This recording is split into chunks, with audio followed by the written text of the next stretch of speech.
शंभू कुमार जी। राधे राधे। कुमार जी, आप कह रहे हैं कि आप सैनिक हैं। कुमार जी कह रहे हैं कि भगवान श्री कृष्ण स्वयं गीता में कर्म ही पूजा है कहते हैं। देश के हितार्थ जब हम सैनिक राष्ट्र सेवा में व्यस्त रहते हैं या अपने अन्य कर्मों में तत्परता से संलग्न रहते हैं, तो क्या नाम जप या गुरु सेवा से दूरी हमें भगवत प्राप्ति के लिए बाधक है? हाँ बिल्कुल। देखो, कर्म योग और कर्म केवल, इसमें अंतर है।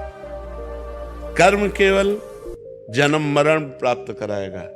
जैसे आप राष्ट्रीय सेवक हैं, आप युद्ध भूमि में मारे गए तो आपको स्वर्ग मिलेगा, भगवत प्राप्ति नहीं होगी। लेकिन आप राधा राधा करते हुए युद्ध कर रहे हैं और फिर आपका शरीर छूटा तो आपको भगवत प्राप्ति होगी। भगवान ने कहा सर्वदा सर्वकालेषु मामनुस्मर युद्ध च।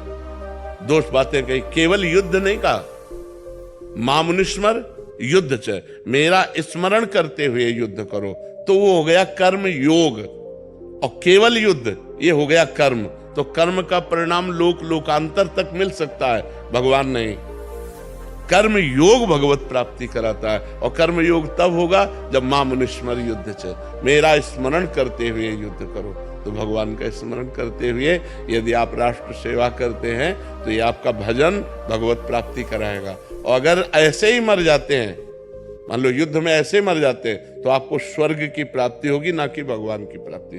पर स्वर्ग की प्राप्ति होगी जो बड़े बड़े पुण्यात्माओं को होती है, क्योंकि राष्ट्र के हितार्थ आपने प्राणों का बलिदान किया, इसलिए आपका मंगल हो जाएगा। आकाश सैनी जी, सहारनपुर से। श्री हरिवंश महाराज जी। महाराज जी, राष्ट्रीय सैनिक के रूप में राष्ट्र की सेवा दी है प्रभु ने। गुरुदेव ये कह रहे हैं कि घर से काफी समय दूर रहना पड़ता है। इस अवस्था में ना तो हम विरक्त हैं, ना पूर्ण ग्रस्त हैं। कार्य के चलते पूर्ण अष्टयाम सेवा नहीं हो पाती, बस आपके बल से नियम पूर्ण कर लेता हूं। तो ऐसे में महाराज जी हमें भी निकुंज की प्राप्ति हो जाएगी? अभी पीछे वाले बैच में एक आर्मी के अधिकारी ने प्रश्न किया था, बिल्कुल ठीक ऐसा ही प्रश्न है। देखो, भगवान की प्राप्ति भगवान के स्मरण से होती है, किसी कर्म से नहीं होती। इसलिए भगवान ने दो बातें कही अर्जुन जी को, मामुनिस्मर युद्ध च। अर्जुन, तुम मेरा स्मरण करते हुए युद्ध रूपी पूजा करो। तो जैसे आप राष्ट्र सेवा में हो और आप भगवान का स्मरण नहीं करते हो, आप युद्ध में मारे जाते हो, तो आपको स्वर्ग मिलेगा। कुछ समय तक पुण्य भोग भोगोगे, फिर मृत्यु लोक में जन्म होगा। यदि आप राधा राधा जपते हो और युद्ध भूमि में भगवान का स्मरण करते हुए शरीर छूटता है, तो आपको सीधे भगवान की प्राप्ति होगी। ये राष्ट्र सेवा बहुत बड़ा कर्म है, छोटा मोटा कर्म नहीं है। क्योंकि अपने परिवार से दूर लगभग प्राय व्यापारी भी कई दिनों के लिए हो जाते हैं। विदेश में जाना है, कई मतलब बहुत ऐसे डिपार्टमेंट हैं जो हर समय परिवार में ही थोड़ी रहते हैं, परिवार से दूर रहते हैं। और प्राणों का कभी भी किसी का भी योग हो सकता है, किसी भी कारण से, या मृत्यु कभी भी किसी की कैसे भी हो सकती है। तो हमको अपने कर्तव्य पर ध्यान देना है। बस खास बात है कि जब हम तैनात हैं तो हम केवल राष्ट्र सैनिक हैं, न उस समय गृहस्थ हैं, न उस समय हम विरक्त हैं। हम अपने प्राणों का बलिदान करके अपने राष्ट्र की रक्षा में हैं, अपनी निष्ठा में हैं। बस इसी से काम होता है। और राधा राधा अंदर जपना है, बाहर से अपने कर्तव्य का पालन करना है। तो जो एक विरक्त सन्यासी को भगवत प्राप्ति होती है, वही एक राष्ट्र सैनिक को भगवत प्राप्ति होगी, या किसी गृहस्थ को भी होगी। यदि वो गृहस्थी में रहते हुए अपने कर्तव्य का पालन करता है और भगवान नाम जप करता है, तो उसे वैसे ही भगवान की प्राप्ति होगी।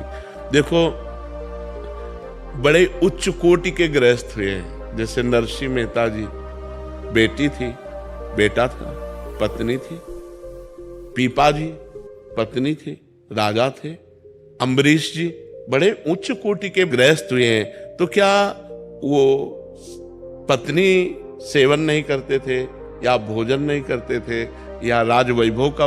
सब बिल्कुल एक गृहस्थ जैसा करते थे, लेकिन धर्म से करते थे।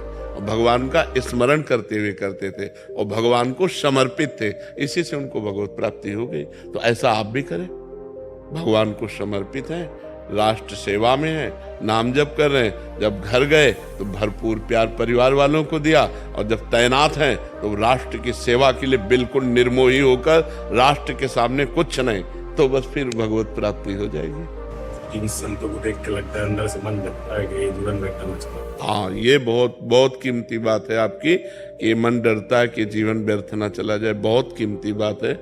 और यही आपको भजन कराएगा, यही जो आपके अंदर प्रश्न है कि जीवन कभी व्यर्थ ना चला जाए, ये आपको सच्चे मार्ग में चलाएगा, भजन कराएगा। ये जिसके जीवन में आ गया प्रश्न कि मेरा जीवन व्यर्थ ना चला जाए, वो अच्छी कमाई करके जाएगा यहाँ से, और जो ये कि यार वो तो फिर गलत मार्ग में चला जाएगा। बहुत अच्छी आपके ऊपर भगवान की कृपा है, जो आपकी बुद्धि